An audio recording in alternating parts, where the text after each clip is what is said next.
Hello BookTube, my name is Daniel. Welcome back to my channel, Guilty Feet. Got no rhythm.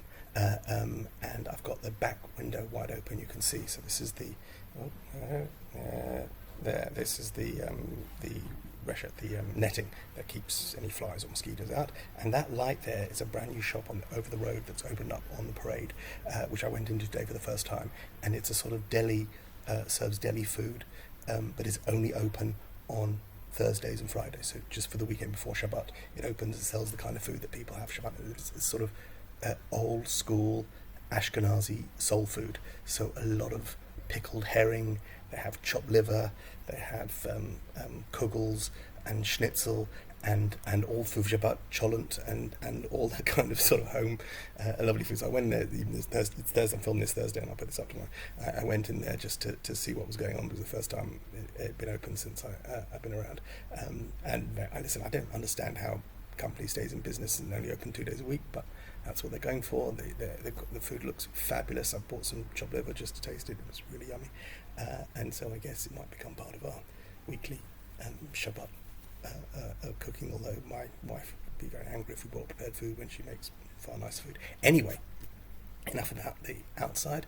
I'm going to talk to you about books I read this week, but before I do that, I'm going to take you through, because the first book that I read, that I just spoke about at the end of my last one, was Martin Amos's Inside Story. So I thought before I talk about Martin Amos's latest book, I would take you through my entire history with Martin Amos. So this is the 14th book by Martin Amos that I've read. I'm going to take you through the rest of them as I read them and give you a sort of brief rundown of Martin Amos's career. This is not everything that he's ever written, so there's stuff that I haven't read. One or two sort of significant works of his, specifically his first novel, The Rachel Papers, which I never read, and may at some point go back to now, having read Inside Story. But I'll take you through what I have read and why I read them and when I picked them up, and if that's not interesting, then skip through this part and just get to the rest of what I read. The first book I read by Martin Amos was his novel London Fields. So I bought this, it's dated December 1990, so I'm going into my starting my second year at university. I did my degree in University of London in English literature, and we were assigned this, I believe, for a class. And I remember I hadn't read Amos before this, so he'd been around. Must be 4 or 5, 6 books into his career, and he was well established as one of the bad boys of English literature, the contemporary English literature.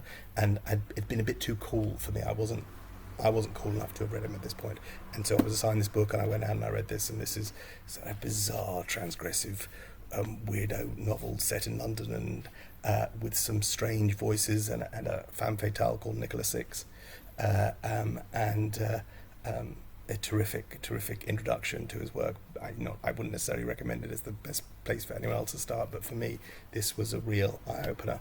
And I remember at the time that there was another kid studying for the same degree as me, and he was all over Amos. Like, he was super excited. He read the new Martin Amos. I hadn't read any Martin Amos, but as I say, he already had this reputation, and so this was my first, and I sort of decided, well, maybe I better get on this train, so to speak. So after London Fields, I think his next published book was Time's Arrow, which is a slim novel, and I've picked this up. I don't have a date in it for some reason. This is published in 1991. And this paperback in 92. So I believe this is the second of his books that I read, just finishing my degree. So I'm 23 years old. I got married in 92. So we're going back sort of just about 29, 30 years. And this is, to me, still one of his finest books. I know a lot of people have problems with this. This is a Holocaust novel. The whole thing is written backwards. It tells the story of a doctor in Auschwitz. And by setting the timeline backwards, what happens is that people come into the doctor sick and leave healthy. Of course, in Auschwitz, running the timeline forwards, it was the other way around. These people were being experimented on, and it's a tremendously, it's clearly this intention of style before content by having the timeline in the book run backwards. But I felt just a new way to make you address the atrocities and the horrors of all war, and specifically the Holocaust and the concentration camps. I think it's a fine bit of work. Amos is not a Jew. He, I think, self-defines as a Philo-Semite, and he talks about that a lot in his first book of autobiography, An Inside Story, which is novel, memoir. We'll get to that. I think it's a fine bit of work, and maybe I would say a place to start with Martin Amis, because you'll pretty much decide from this whether you want to read further, because it's wild, it's daring, it's, to my mind, brilliant. But if this is not something that you can deal with, then probably even more, some of his more sort of traditional work might be problematic for you.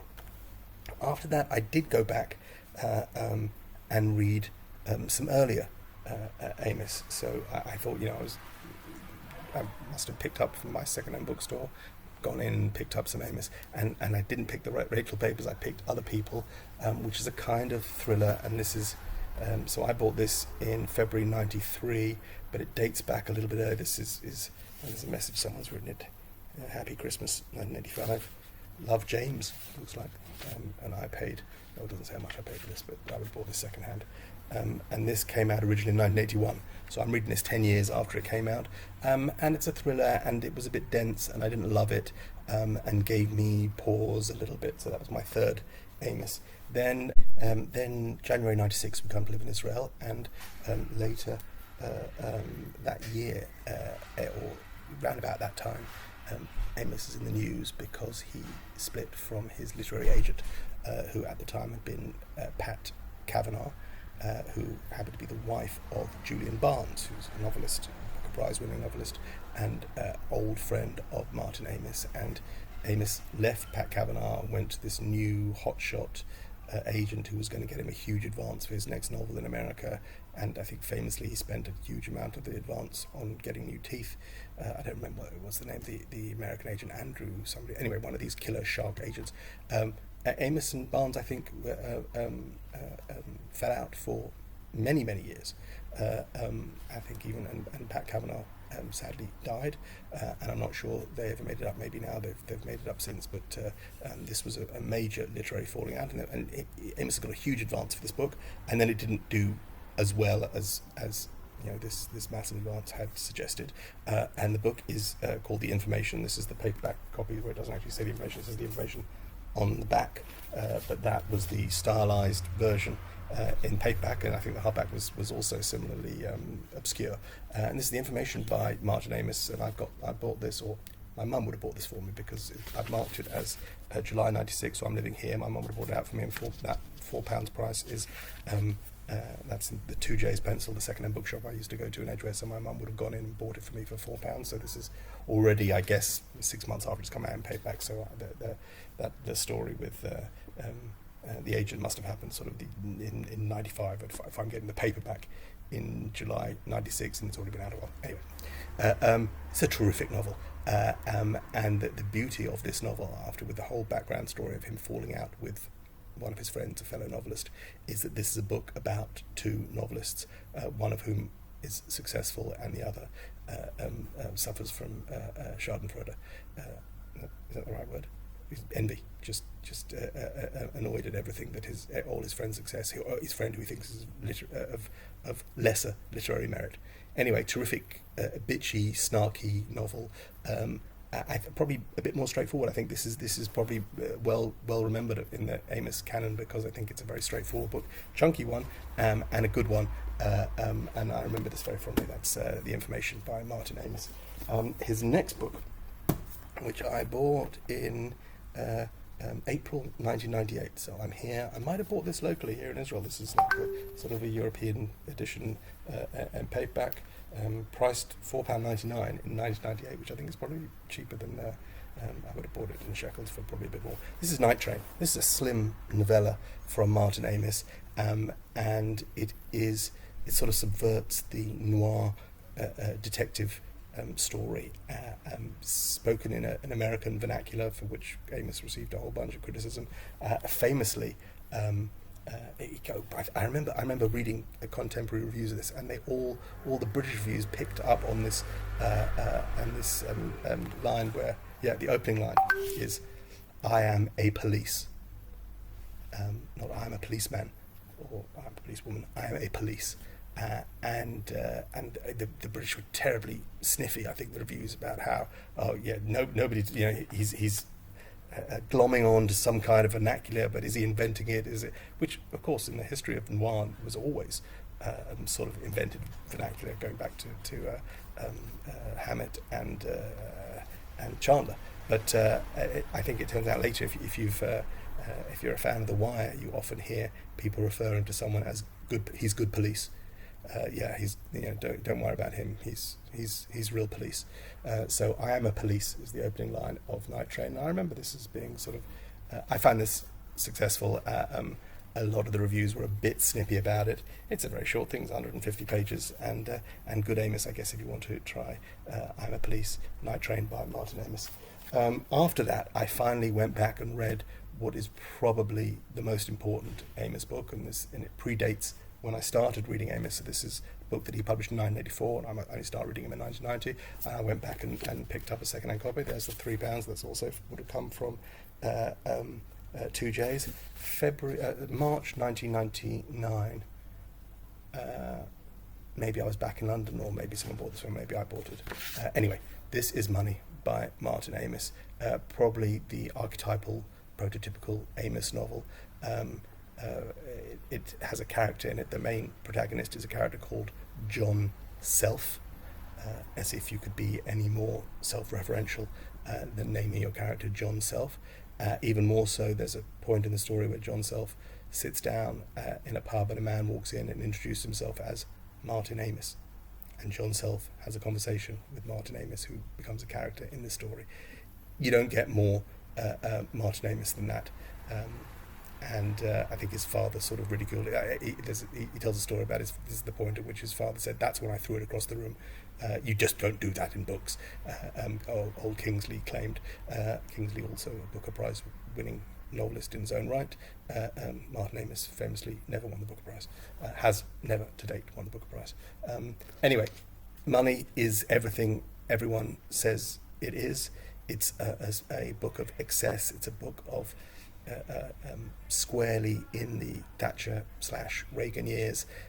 It's loads of money. It's gross. It's greedy. It's excessive, and quite glorious. And again, maybe not the best place to start, but it's certainly the most Martin Amis book Martin Amis ever published. After that, I have these short stories that I picked up in Hodges Figgis, which, for those you know, is a bookshop in Dublin. So I must have been on a business trip. This is from August 2000. I bought this and I paid £3.99, which would have been Irish pounds at that time. This is pre-euro, so £3.99 in old Irish money. And this would have been one of these. It's one of those book club editions, so I don't know why they were selling it. Anyway, it's short stories. I don't remember much about this, except I kind of probably enjoyed it. But that's Heavy Water and Other Stories by Martin Amis. Then I bought this book from Amazon.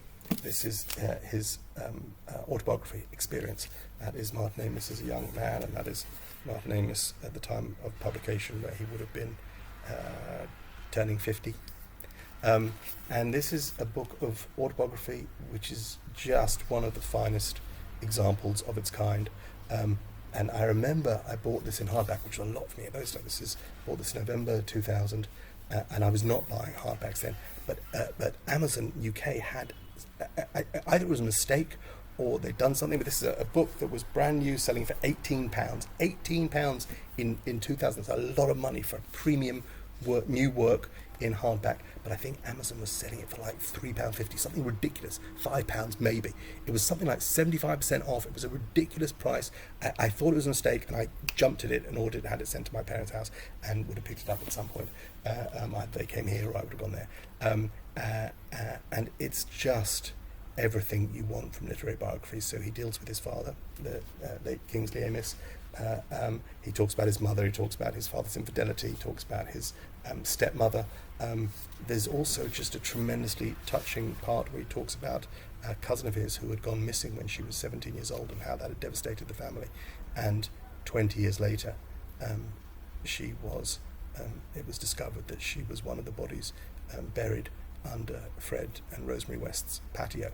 And those repercussions, so having lost his cousin, missing, unknown whereabouts for 20 years, and then the discovery that she would have been one of the victims of the Wests is, it's almost too good to be true from a literary perspective. And not that I wish that on anybody, but he handles it superbly, and it's sensitive and very moving and very real in ways that people don't always associate with Amos's artifice and smugness and sort of hyper-reality.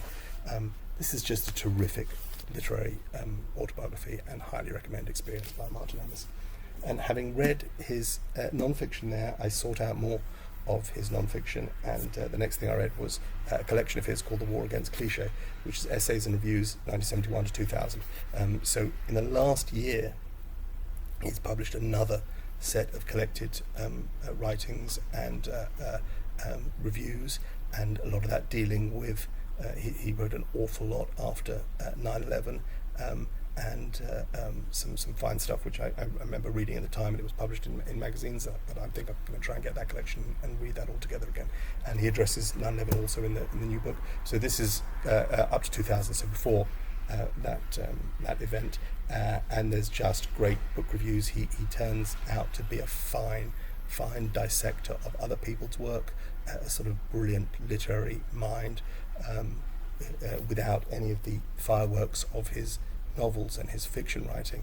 As a non-fiction essayist, he is sharp and dedicated and super smart and very, very readable. So that's a great collection, The War Against Clich.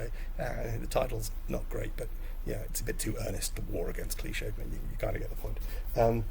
Then go back to fiction, and a couple of dud years for Martin Amos. I read Yellow Dog, which I didn't love, but I picked this up.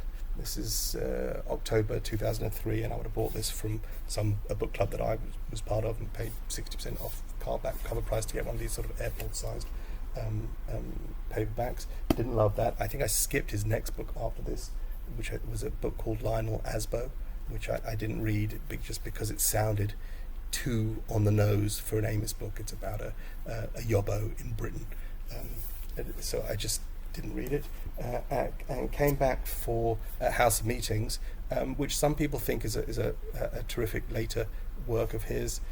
Sort of left me a bit cold. It's set in a Russian gulag, and it's short enough and readable enough, but didn't really do it for me. What did do it for me was his next big novel after that, The Pregnant Widow, which I really, really loved, and this was just a chunky, and I'm buying it new in hardback. This is now, we're up to May 2010, and it's set in the summer of 1970, and just a terrific read. What's this? There's a bookmark in here from Daunt Books. I don't know why. I don't think I bought this in Daunt Books. Maybe I did. Anyway, I loved this. This to me is the great Amos late career novel, up until Inside Story.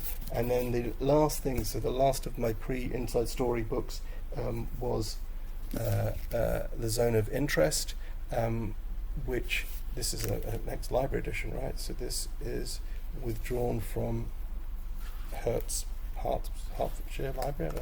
It says Hertz Direct Org, which is that? Yeah, so Hertfordshire Library. I don't know what's in this one here. Hertfordshire Libraries.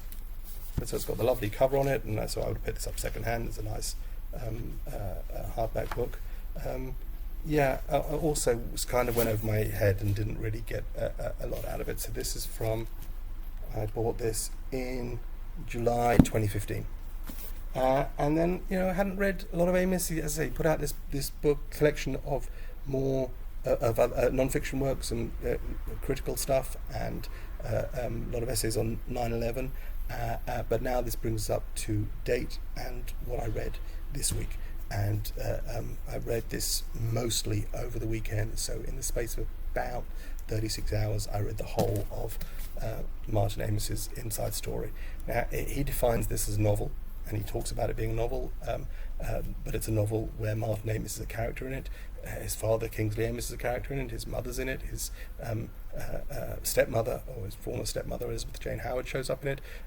We also get his friendships with Saul Bellow. Saul Bellow appears in this a lot. He talks a lot about Vladimir Nabokov, and talks about Nabokov's widow, Vera, talks about Nabokov's son, who he met and was friends with, Dmitri, and at the centre of this whole thing is his friendship with the late essayist, polemicist, a brilliant mind, Christopher Hitchens, who he had been friends with since they were in their early 20s.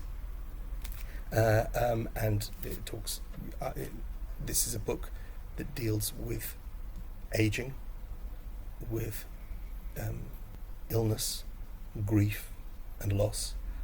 Each of those literary figures that he knew and loved dies. There's a lot of talk about Philip Larkin, who died in 85, I think, who was a very good friend of Kingsley Amis, Martin's dad, and who Martin knew all his life, and obsessed with his poetry, as many of us English students of the 80s became obsessed with Philip Larkin, and still remain so to this day. So we have the death of Larkin, we have the decline and the death of Saul Bellow as he ages, and as dementia takes over, and Amis spends time with him when he is fully aware and lucid, and visits and spends time with him as he becomes less so. And we see that, and the impact on Amis, and how he finds that Bellow was for him a surrogate father. And this is not something that's undiscussed. It is absolutely made explicit. There's a scene here where Martin Amis calls Saul Bellow after Kingsley Amis has died, and says to Saul Bellow, "You're the only father I have left now," or words to that effect. And you know, their relationship is absolutely explicit between them, that Amis looks up and worships Bellow and adores him as a father figure. And so watching him in decline is for Martin Amis, it's expressed that he's much closer, and the decline of Saul Bellow affects him more deeply perhaps than the loss of his own father.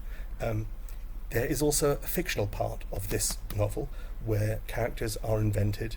Maybe they're portmanteau versions of actual characters in real life. In particular, there is one female figure with whom the Martin Amis of this novel is romantically involved in his 20s, and she's a little bit older than him, but she reappears later throughout his life.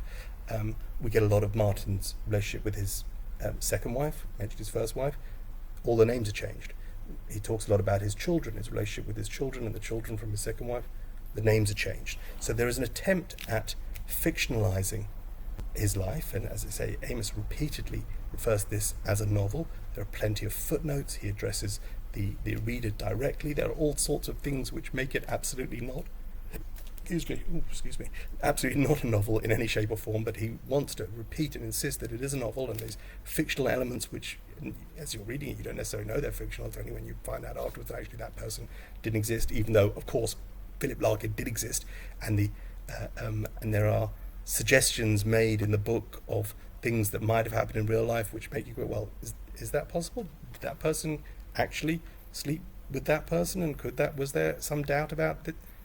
It's just a muddle of fiction and metafiction, autofiction, and for this reader, it wholly successful. Just an absolutely brilliant piece of work.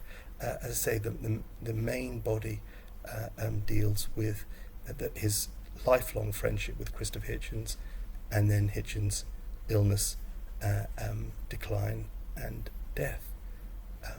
And it is astonishingly moving, beautifully written, and a remarkable testament to a friendship that I think anybody, if you're not moved by the description and the death of Christopher Hitchens in this, then you may have a heart made of stone.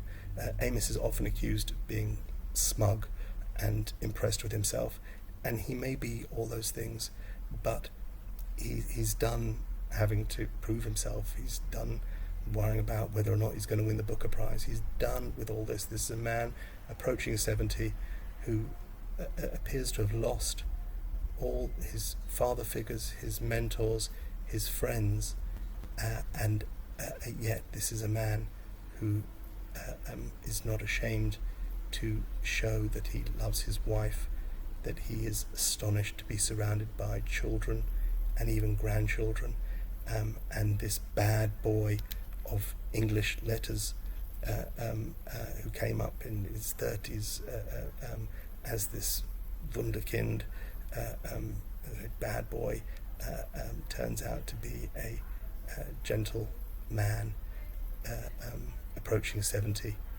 grateful for what he has and wistful for that which he has lost.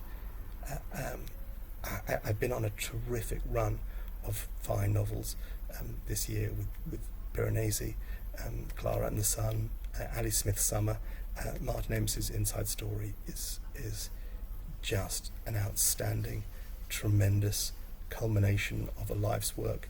He says in the book he may not have another big novel left in him. I don't think he has anything left to prove. If you have any love at all, any desire at all to read one of the greatest writers of the last 40, 50 years, you can do worse than this. There's Martin and Christopher Hitchens. Inside Story by Martin Amos. I thought it was outstanding. After that, I read one of my graphic novels. This was just a terrifically inessential purchase. I'd never heard of this. I only bought it because I was looking for graphic novels cheap, and so I bought the first three volumes of this series that I'd never heard of. It's called Proof. It's written by Alexander Grecian and drawn by Riley Rossmo, and this is book one, Goat Sucker. I have 2 more volumes of this to go. So this is the first 5 issues of a series, Proof, which was published by Image Comics at a time when I'm living in Israel and wasn't really collecting comics. There was just to give you some perspective, there was a time in the early 90s before I got married, and even for a while after I got married, where I visited the comic book shop once a week on new release day and bought 10, 15, 20 new release comics.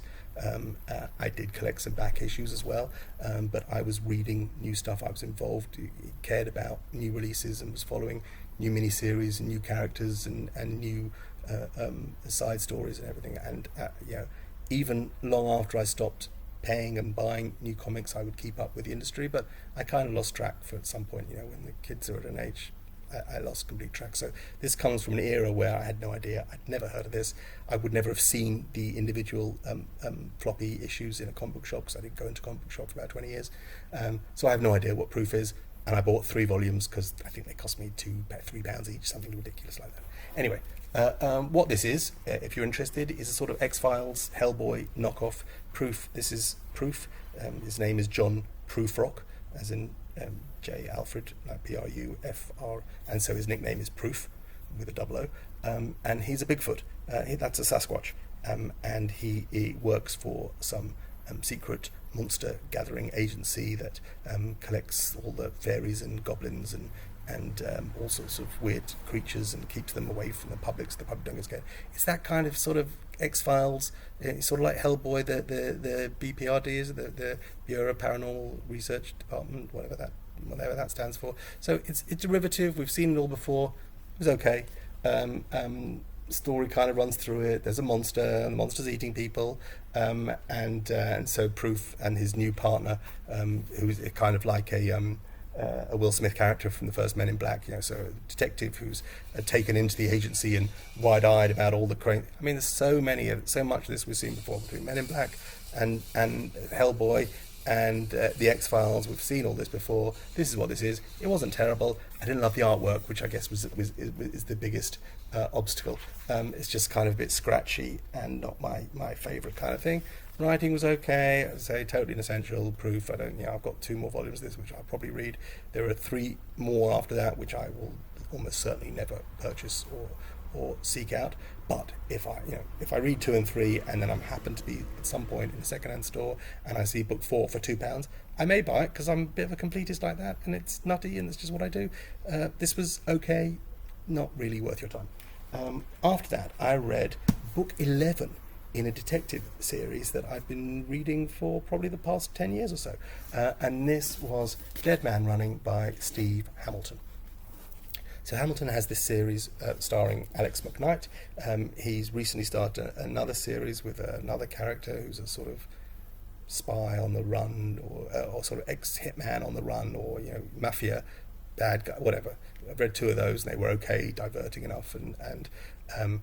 But the great thing about Alex McKnight, so I started reading these, as I say, 10 years ago or so, and the great thing about Alex McKnight, so he's a kind of half-assed private eye. He's a former detective who his partner was killed on duty, and he was shot and disabled, and moves out of Detroit police force, that's where he's a policeman, and never recovers from the fact that his partner was killed next to him, and moves to northern Michigan. I always get this wrong. Northern Michigan, the upper part of Michigan, just where it crosses over into Canada, so just below Canada. So it's always freezing cold, and he sort of, by day, he looks after some log cabins there, and hunters come and rent them and stuff. And then he keeps getting dragged into these things because he was a former policeman and gets asked to help with these. The beauty of those first couple of Alex McKnight stories was he was kind of incompetent and not very good, like good-hearted, but not. He's not an idiot, he's not a buffoon, but he just kind of stumbles into things and almost dies, and kind of just gets out of it at the end, and the bad guys kind of get caught, and he's, survives and ends up in front, putting his feet up in front of the fire and having a Canadian beer again. And they were a little different from normal detective stuff, where the detectives are normally totally self-sufficient and can handle everything and is always one step ahead of the bad guys.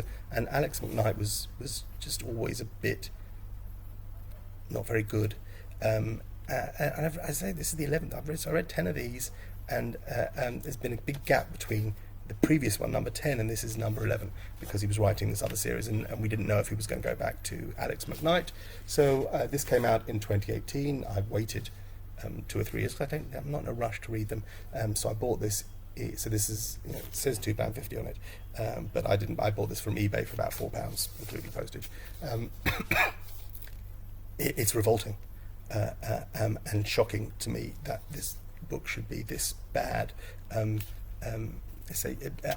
McKnight as a detective is always a little inept, and you can never quite tell if this was Hamilton being inept and not really understanding how detective fiction works, or deliberately writing a character who was kind of out of step and not your typical, not that good in a fight, just a bit dogged and loyal, and will get things done and won't give up. But this book is takes McKnight out of his usual setting, so we're not in northern Michigan, we're not in the cold and the ice, which is always a big feature thing. He's dragged to Arizona. There is a serial killer who has killed a whole bunch of people, killed a whole bunch of women, raped them pre and post-mortem, and we get plenty of that detail in things that I can't unread. And gets caught, and in the as he's being interviewed by the FBI, says, "I'll only talk to Alex McKnight," and that's how Alex McKnight has no idea how he's connected to this guy, and he gets dragged into this thing, and of course the serial killer is smarter than everybody and escapes, and McKnight has to chase him across the country, and he continues killing women in vicious, ugly, and unpleasant ways.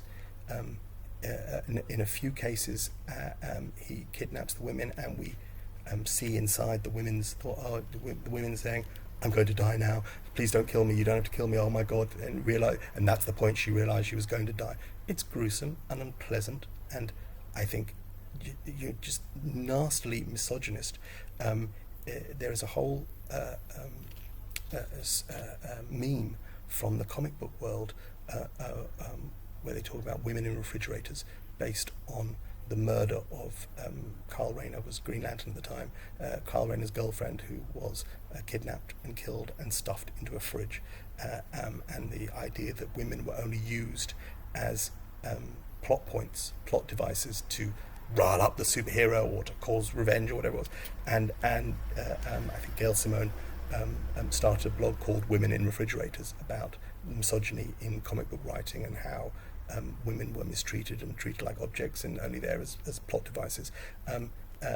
This book absolutely hews to that revolting model, to the extent where a woman is found dead inside a fridge, and the description of her nail marks inside the fridge as he tried to scratch her way out, but obviously died of hypothermia.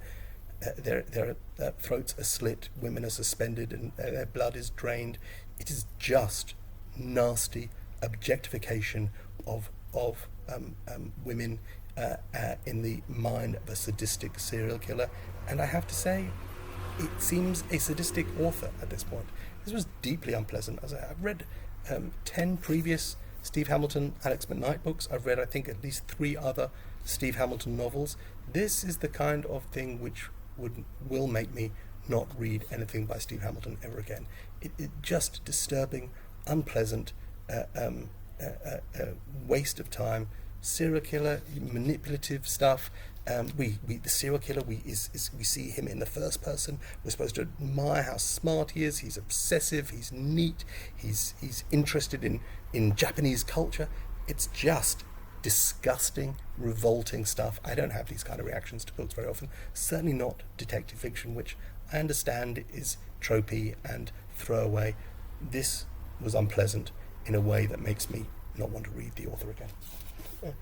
Dead Man Running by Steve Hamilton, not recommended, and I won't recommend any of his other works as a result of this book. And those are the books that I finished this week. So the Martin Amis Inside Story, the Proof by Alexander Grecian, and Dead Man Running by Steve Hamilton.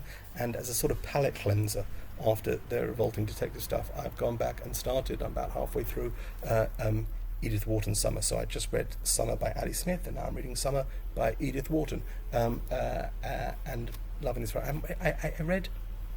I've read 4 other Edith Wharton books. So I've read The Age of Innocence, The Custom of the Country, Edith Frome, of course, and the other one, the one with Lily Bart. I don't remember what it's called. And that was years ago, and I loved everything about it. I didn't love Ethan Frome, but I loved the other 3 books, particularly The Age of Innocence, which, if you haven't read, is a spectacular book. A fantastic movie as well, but I love The Age of Innocence. It was just one of my favourite surprise reads. And then I hadn't read, maybe 15 years since I read my last Edith Wharton, so I just decided there was other Edith Wharton that I haven't read. She's also got like an autobiography, which I kind of fancy. Anyway, there's a terrific essay at the start of this, which places Summer in context and talks about how Wharton's books are mainly focused on the rich and the people that aspire to be in that rich society, and it's very much a story of the Age of Innocence and the Custom of the Country. And what is the one with Lily Bart, which was played by Gillian Anderson in the movie? I keep thinking The Heart of the Matter. That's a Graham Greene book. Whatever that, I'm sorry, I'll put it in the thing, or one of you will mention it in the comments. The Wharton book that I'm not remembering, and it's just over there. If I could get up and go and find it, you know what? 1 second. I'm pausing. I'm going to go get it. I'm back. I'm sorry, I couldn't stand that. So I don't have my copy of The Age of Innocence. I think one of my son's friends borrowed it. So there's The Custom of the Country. I've got all these are horribly mismatched editions. So that's The Custom of the Country. That's the Penguin Modern Classics. There's Ethan Frome. That's a Signet classic with a movie tie-in cover with Liam Neeson and Patricia Arquette. Yes. I've never seen the film, but yeah, I didn't love Ethan Frome.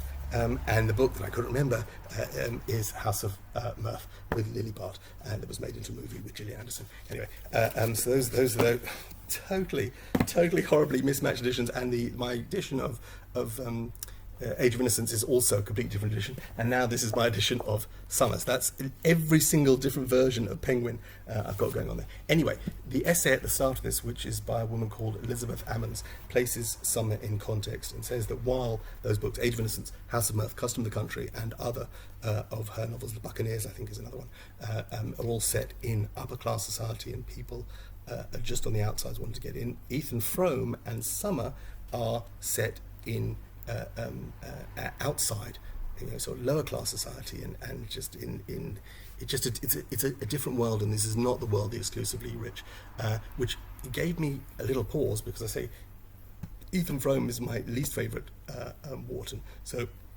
having read the introduction, I thought, well, I better dive into this and see where it's at. I'm 70 pages in, absolutely loving it, and I'm going to finish this weekend, so really enjoying this. Please, proud to be back. Please be back with Edith Wharton, and now I think I'll read a few more. To let you know what's coming up ahead, we're about to enter the busiest period, the Jewish High Holy Days, which means a lot of days of no computers and no telephones. So today it's Thursday night tonight going into Friday, so we have Shabbat, and then in the middle of next week we have 2 days of Rosh Hashanah, the Jewish New Year. So that's 2 days where I'm not working, I'll be at home, I'll be in synagogue in the mornings, and I take a book with me to synagogue. So should get a lot of good reading done this week, and I don't normally plan ahead my TBRs ahead of time. I like to just finish a book and decide what I'm going to read next, but I think I'm going to set myself up finally with Hamlet on Rosh Hashanah, and then the week after we have Yom Kippur, which is a whole day of doing nothing, fasting and prayer and stuff. And maybe what I'll do then, this is not a promise, Hamlet I think I'm definitely going to do a Rosh Hashanah and some other stuff, but maybe I'll take The Mirror and the Light, because that'll be a good day. It's like 900 pages, I've got the thick paperback, and that'd be a good day to break the back of that and read sort of 300, 400, 500 pages over that day, and I could really dig into that. So I have quite a few days, should sort of bump up my reading over the next few weeks, which is exciting because I've got a lot of books still to get through from my mega haul. My friend, the pilot, came in this week and brought me some more of the books that I had bought when I was in London. All the graphic novels is what I left behind, so a whole bunch of stuff that I'd totally forgotten that I had purchased. So there's a whole bunch of stuff there that I'll read in between. Probably noticed I like to read a graphic novel in between as sort of palate cleanser. So lots to do, some good times ahead. For any of you celebrating Rosh Hashanah, well, I wish you Shana Tova and a Happy New Year. Everyone else, I hope you're having a good time, staying safe. If you have kids going back to school, I hope that they're safe and enjoying the new year of studies. Whatever you're up to, be well, be safe, lovely, take care, bye.